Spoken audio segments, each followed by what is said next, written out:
We're learning more about how significant pay raises were given to Chattanooga employees in the city's Human Resources Department without the proper approval. This is a story we first reported inside the WRCB app. Channel 3's Michelle Herron joins us live now with more. Michelle. Hey Cindy, we received this internal audit in the mail from an anonymous person. It details that raises were given to city employees in the Human Resources Department without the signatures needed to do so. It also includes what the city needs to do to make sure this doesn't happen again.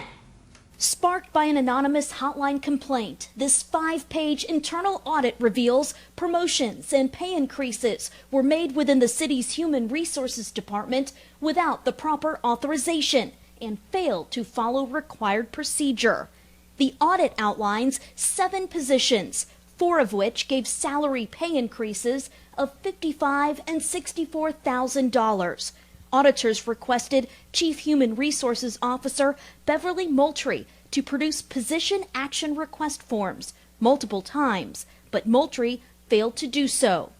The audit found the forms did not have the required authorizing signatures from the Chief Financial Officer and the Chief Operating Officer prior to processing. In a written appeal, Moultrie explained she was granted permission to expand the Human Resources Department and was not aware until after the audit the forms did not have the required signatures. She admitted she failed to produce the forms to auditors, but explained a family emergency and the pandemic caused the forms to fall off her radar. In response to Moultrie's appeal, the Internal Audit Committee determined there was no fraudulent intent and no further action was taken.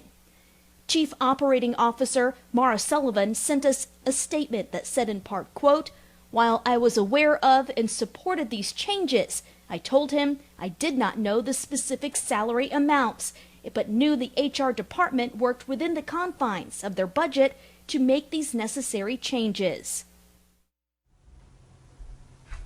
Now, this audit concluded that a completely separate department should oversee the Human Resources Department to prevent something like this from happening again. Now, Sullivan, who is the Chief Operating Officer for the city, she says that right now they work on a paper manual system and they've been working to move to a more electronic system that will enhance and strengthen controls in the process and help keep this from happening again. Reporting live from home, Michelle Herron, Channel 3 Eyewitness News.